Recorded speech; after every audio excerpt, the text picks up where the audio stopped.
Hello my dear all friends, नमस्कार, most welcome to our channel chemistry classes with Rajesh Gaur.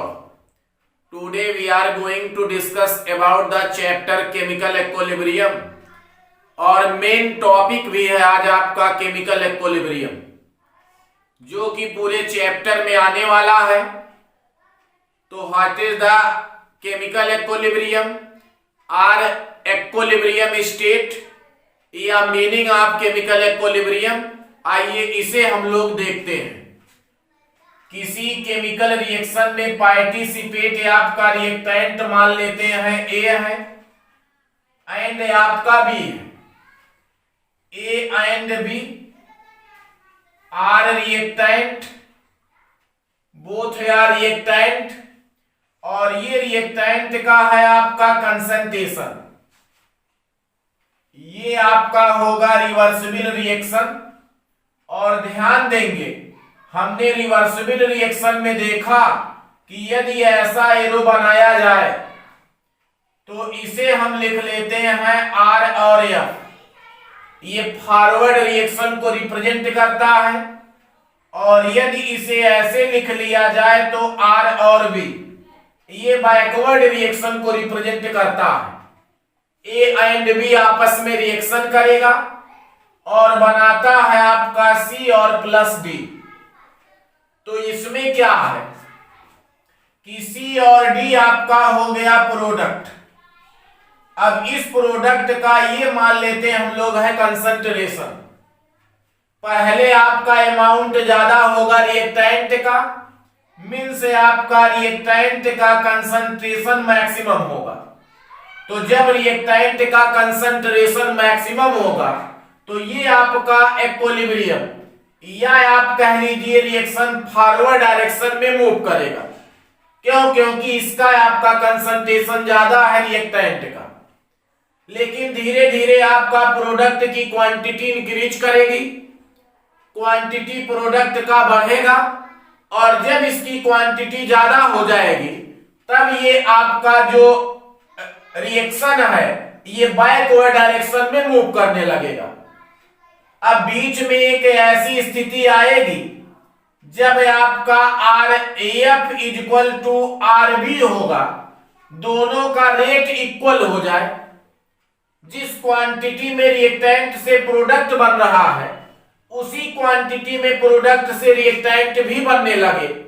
एक ऐसा समय आएगा, टाइम आएगा कि जिस पर दोनों का कंसंट्रेशन आपका इक्वल होगा या आपका कंसंट्रेशन आपका अनचेंज होगा।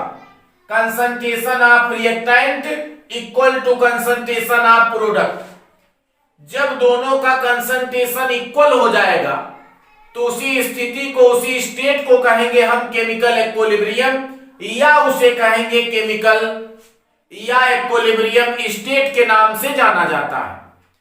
चूंकि main characteristics features of reversible reaction is the chemical equilibrium. Reversible reaction का ये मेन कैरेक्टर है आपका केमिकल इक्विलिब्रियम को रिप्रेजेंट करना। तो किसी भी रिवर्सिबल रिएक्शन की ऐसी दशा, ऐसा स्टेट जिस पर रिएक्टेंट और प्रोडक्ट का कंसंट्रेशन इक्वल होता है, रिएक्टेंट और प्रोडक्ट का कंसंट्रेशन अनचेंज होता है विद टाइम, उसे कहा जाता है आपका ये केमिकल इक्विलिब्रियम है।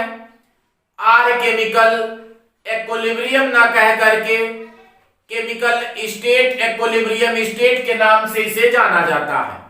तो किसी रिवर्सिबल रिएक्शन की ऐसी स्थिति जिसमें रिएक्टेंट और प्रोडक्ट का कंसंट्रेशन अनचेंज हो, आपका फॉरवर्ड रिएक्शन बैकवर्ड रिएक्शन के इक्वल हो, लेकिन डायरेक्शन आपका कैसा हो, अपोजिट हो। आप कह सकते हो ऐसे भी कि ए बी से जितना से डी बन रहा है, प्रोडक्ट बन रहा, उसी अमाउंट के इक्वल प्रोडक्ट से अमाउंट का भी फॉर्मेशन होगा।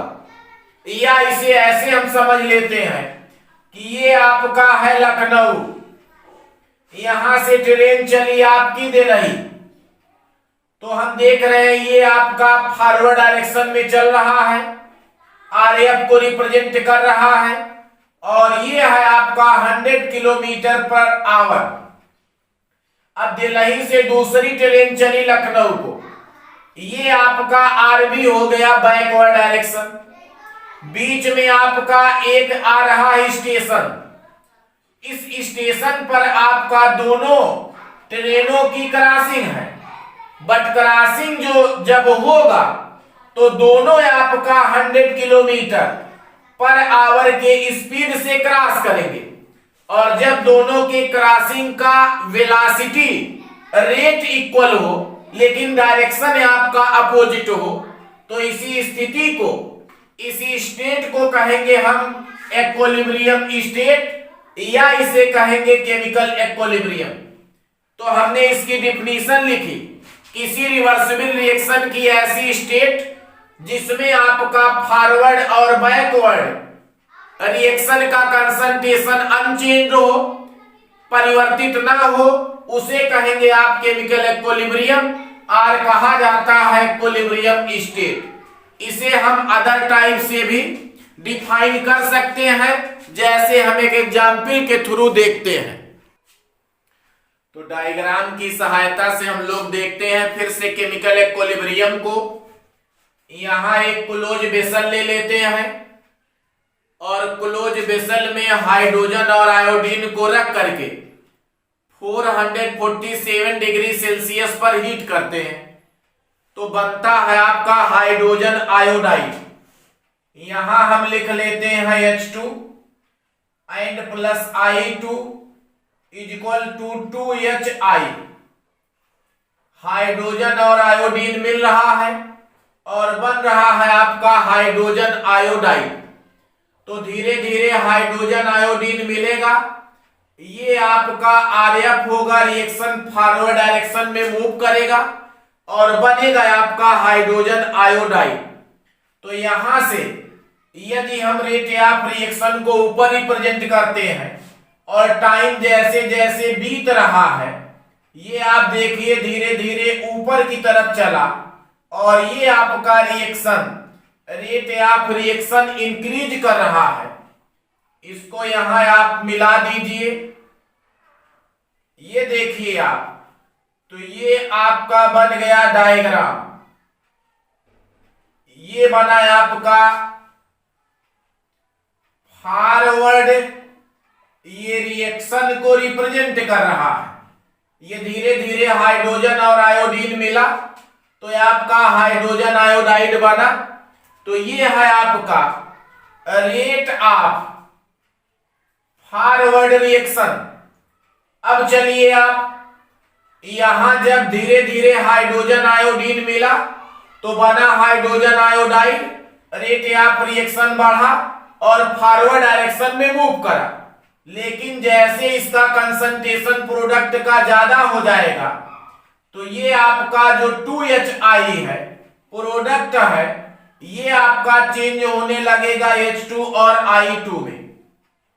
अब ये धीरे धीरे आपका रेट ऑफ रिएक्शन इंक्रीज करने लगेगा, किसका, बैकवर्ड का। तो इस प्रकार आप इसे कर लीजिए। ये तो पहले आपका रेट ऑफ रिएक्शन कौन सा है, फॉरवर्ड है। यहां हम लिख लें रेट ऑफ बैकवर्ड रिएक्शन, तो ये हो गया आपका रेट ऑफ बैकवर्ड रिएक्शन। लेकिन एक समय ऐसा है कि जब दोनों का रेट इक्वल होगा तो ये होगा आपका एट इक्विलिब्रियम। अब ये जो है इस अवस्था में बीच में एक बार ज्यादा हुआ, रेट ऑफ रिएक्शन फॉरवर्ड ज्यादा हुआ, दोबारा जब ये बनने लगा तो ये आपका बैकवर्ड चलने लगा। तो एक समय ऐसा आया जब दोनों का कंसंट्रेशन इक्वल हो जाता है, इसी स्टेट को कहा जाता है इक्विलिब्रियम स्टेट। तो ये हुआ आपका H2 और I2 इज इक्वल टू आपका 2HI, और जब ये इधर को चलने लगा तो एरो बना दिया गया इधर को, ये हो गया आपका रिवर्सिबल रिएक्शन और इसकी ये अवस्था का नाम हो गया इक्विलिब्रियम स्टेट। जब दोनों की अवस्थाएं, दोनों का स्टेट, दोनों का कंसंट्रेशन या रेट ऑफ रिएक्शन इक्वल होता है, तो एट इक्विलिब्रियम स्टेट पे आप कह सकते हैं rate of forward reaction equal to rate of backward reaction. तो ये आपका फॉरवर्ड रिएक्शन बैकवर्ड रिएक्शन के रेट के इक्वल होगा, बट अपोजिट होंगे डायरेक्शन। तो ऐसे डायग्रामेटिक एक्सप्लेनेशन आप कर सकते हैं कि एक बार है आपका फॉरवर्ड रिएक्शन ज्यादा, दोबारा बैकवर्ड रिएक्शन का रेट ज्यादा, लेकिन जब दोनों इक्वल हो जाए, एक स्थिति में आ जाए, दोनों का कंसंट्रेशन इक्वल हो जाए, तो उसी को कहेंगे आप, ये क्या है, केमिकल इक्विलिब्रियम या इक्विलिब्रियम स्टेट के नाम से जाना जाता है। तो the state of the reversible reaction at which the concentration of reactant and product don't change with the time is called equilibrium state और केमिकल इक्विलिब्रियम। जिस समय दोनों की रिएक्टेंट और प्रोडक्ट का कंसंट्रेशन रेट इक्वल हो जाए, अनचेंज रहे, डायरेक्शन अपोजिट हो, उसे कहा जाता है आपका, ये क्या है, केमिकल इक्विलिब्रियम को रिप्रेजेंट करता है। इसको तमाम एग्जाम्पलों के द्वारा भी हम रिप्रेजेंट कर सकते हैं। जैसे यहां हम देखते हैं कि ये क्लोज वेसल में ही कराया जाता है, केमिकल इक्विलिब्रियम को देखते हैं, अदरवाइज इरिवर्सिबल रिएक्शन को ये रिप्रेजेंट करने लगता है। जैसे ये है आपका FeCl3 फेरिक क्लोराइड, इसमें मिला दिया जाता है अमोनियम थायोसाइनेट। ये है आपका अमोनियम थायोसाइनेट का सॉल्यूशन मिला दिया जाता है। तो ये आपका बनाता क्या है, यहां Fe, यहां CnS, FeCnS का थ्राइस, और प्लस आपका बन गया 3NH4Cl, 3 बन गया क्या, NH4Cl अमोनियम क्लोराइड, जिसे नौसादर के नाम से भी जाना जाता है। और ये बना आपका डार्क रेड कलर का प्रेसिपिटेट। अब चलिए, जब फेरिक क्लोराइड में अमोनियम थायोसाइनेट का सॉल्यूशन मिलाया जाता है तो डार्क रेड कलर का प्रेसिपिटेट मिलता है। बट इसमें जब इस अमोनियम क्लोराइड की क्वांटिटी को थोड़ा सा एक्सेस कर दिया जाता है, तो ये जो डार्क रेड वाला कलर है, ये आपका डिसअपीयर हो जाता है, ये विलुप्त हो जाता है, अर्थात रिएक्शन जो है ये बैकवर्ड डायरेक्शन में जाता है। जब तक आपका फॉरवर्ड में गया, ये आपका डार्क रेड प्रेसिपिटेट बनाता है, बट इसकी क्वांटिटी ज्यादा करने पर ये बैकवर्ड डायरेक्शन में जाने लगता है और ये डार्क कलर डिसअपीयर हो जाता है। पुनः यदि इसकी क्वांटिटी बढ़ा दिया जाए, इसमें आप एक्सेस क्या कर दे, फेरिक क्लोराइड मिला दिया जाए, तो ये जो है आपका पुनः किधर जाने लगेगा, फॉरवर्ड डायरेक्शन में। फिर से आपका रेड कलर का प्रेसिपिटेट आ जाता है, फिर इसमें अमोनियम क्लोराइड डाला जाए, फिर डार्क कलर गायब। इसकी क्वांटिटी बढ़ाया जाए फॉरवर्ड डायरेक्शन में, इसकी क्वांटिटी बढ़ाया जाए बैकवर्ड डायरेक्शन में। इसलिए कहा गया है आपका कि केमिकल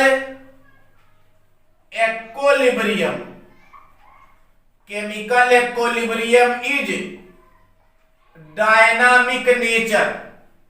ये जो केमिकल इक्विलिब्रियम होता है, ये डायनामिक नेचर का होता है, ये दोनों दिशाओं में चलता है, गतिक होता है, चलता रहता है।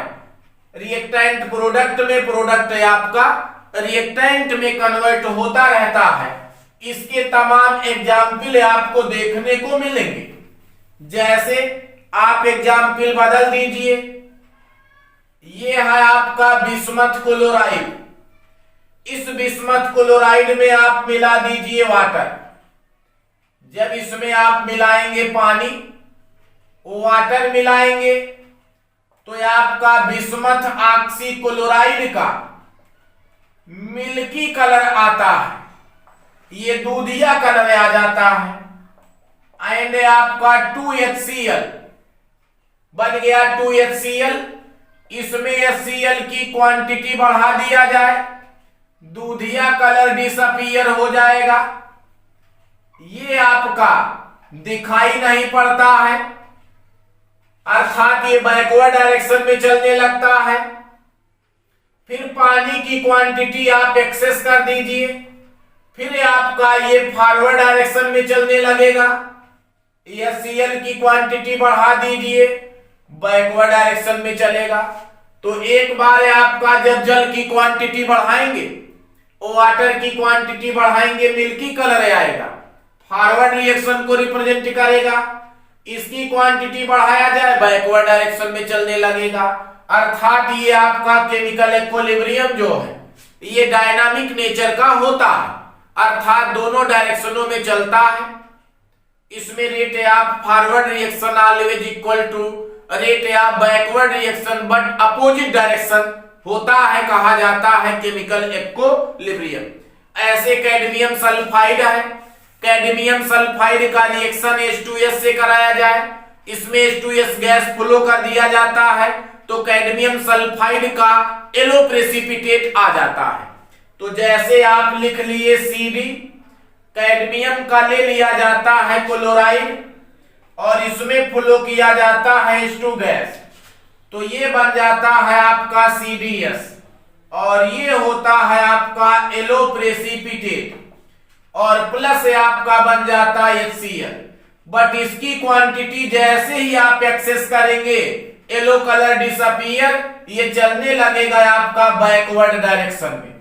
तो ये दोनों दिशाओं में चलता है, बोथ डायरेक्शन में रिप्रेजेंट करता है। फिर इसकी क्वांटिटी बढ़ा देंगे आप, आ जाएगा आपका येलो कलर। तो इस प्रकार से chemical equilibrium is a dynamic nature, ये जो है डायनामिक नेचर को रिप्रेजेंट करता है। तो केमिकल इक्विलिब्रियम रिवर्सिबल रिएक्शन का मेन कैरेक्टर है। इसके बाद चलते हैं, हम लोग देखते हैं characters of chemical equilibrium. Equilibrium के कुछ कैरेक्टरों को देखा जाए। फर्स्ट आपका RF equal to RB, rate of forward reaction always equal to rate of backward reaction but opposite direction. इसमें अपोजिट क्या होगा, आपका डायरेक्शन होगा। बात है आप नेक्स्ट पॉइंट की करेंगे, concentration of reactant equal to concentration of product. तो आपका रिएक्टेंट का कंसंट्रेशन प्रोडक्ट के कंसंट्रेशन के इक्वल होगा। जिस क्वांटिटी में रिएक्टेंट से प्रोडक्ट बनेगा उसी क्वांटिटी में प्रोडक्ट से रिएक्टेंट भी बनेगा। दोनों की मात्राएं मिक्सचर में कांस्टेंट होंगी, इक्वल होंगे, अनचेंज्ड होंगे। थर्ड कर लेते हैं chemical equilibrium does not affected by catalysts. इस पर कैटालिट्स का कोई इफेक्ट नहीं पड़ता। ये आपका काफी इंपॉर्टेंट रहा। क्यों? क्योंकि इसमें आपने देखा rate of forward reaction, rate of backward reaction means RF is equal to RB होता है और कैटालिट्स का काम है कि रेट को चेंज कर देना। यहां रेट चेंज नहीं होता, इक्वल होता है, अतः कैटालिट्स का कोई इफेक्ट नहीं पड़ता। हाँ, ये इसको जल्दी, रैपिडली या स्लोली बना सकता है, तेज या स्लो कर सकता है। वो कैटालिस्ट के नेचर के ऊपर डिपेंड करेगा। बट कैटालिस्ट का केमिकल इक्विलिब्रियम पर कोई प्रभाव नहीं पड़ता है, कोई इफेक्ट नहीं पड़ता है। नेक्स्ट आप कह सकते हैं chemical equilibrium affected by temperature, concentration, pressure, nature, इन सब का इफेक्ट जो है केमिकल इक्विलिब्रियम पर पड़ेगा। और इसी को हम देखेंगे as a Le Chatelier principle. By Le Chatelier principle के थ्रू इसका एक्सप्लेनेशन करेंगे। वो 5 कर लेते हैं हम। Free energy change means delta G is equal to 0। यदि डेल्टा जी की वैल्यू 0 होगी तो वो आपका केमिकल इक्विलिब्रियम स्टेट को रिप्रेजेंट करेगा। At chemical equilibrium, chemical equilibrium में डेल्टा जी गिब्स एनर्जी के नाम से जाना जाता है। आगे एक्सप्लेनेशन हम करेंगे। तो फ्री एनर्जी चेंज की वैल्यू जो है इसमें 0 होगी, और यदि 0 है तो ये केमिकल इक्विलिब्रियम को रिप्रेजेंट करता है। नेक्स्ट कर लेते हैं main character of reversible reaction is chemical equilibrium.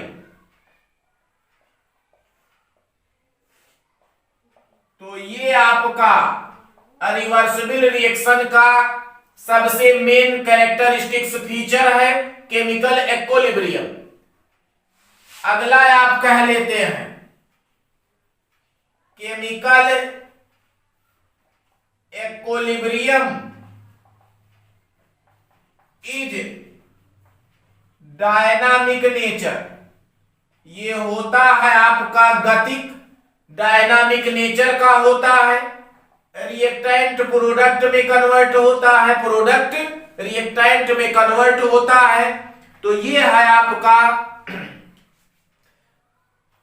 यदि कहा जाए रिएक्टेंट का कंसंट्रेशन हम इंक्रीज करेंगे तो रिएक्शन आपका फॉरवर्ड डायरेक्शन में जाएगा, और यदि आपका रिएक्टेंट का कंसंट्रेशन डिक्रीज करेंगे तो ये बैकवर्ड डायरेक्शन में जाएगा। या प्रोडक्ट का कंसंट्रेशन जो है इंक्रीज करेंगे तब भी आपका ये बैकवर्ड डायरेक्शन में मूव करता है। तो कंसंट्रेशन रिएक्टेंट का ज्यादा होगा तो मूव करेगा फॉरवर्ड डायरेक्शन में, और यदि प्रोडक्ट का कंसंट्रेशन ज्यादा होगा तो मूव करेगा बैकवर्ड डायरेक्शन में। तो ये है आपका मेन कैरेक्टरिस्टिक्स फीचर है आप chemical equilibrium. Or equilibrium state क्या है आपका, डायरेक्शन जो है अपोजिट होगा, फॉरवर्ड और backward rate of reaction equal होगा, कंसंट्रेशन रिएक्टेंट प्रोडक्ट का इक्वल होगा। ये कैटालिस्ट के द्वारा अफेक्टेड नहीं होगा, जल्दी या देर में हो सकता है। ये जो है टेम्परेचर, कंसंट्रेशन, प्रेशर के इफेक्ट को इस पे हम पढ़ेंगे, इफेक्ट पड़ेगा। फ्री एनर्जी चेंज या गिब्स एनर्जी की वैल्यू 0 होगी केमिकल इक्विलिब्रियम में। केमिकल इक्विलिब्रियम आपका डायनामिक होगा, रिवर्सिबल रिएक्शन का मेन कैरेक्टर है। जिस मात्र यदि रिएक्टेंट का कंसंट्रेशन इंक्रीज करेंगे तो फॉरवर्ड डायरेक्शन में, प्रोडक्ट का कंसंट्रेशन इंक्रीज करेंगे तो बैकवर्ड डायरेक्शन में मूव करता है।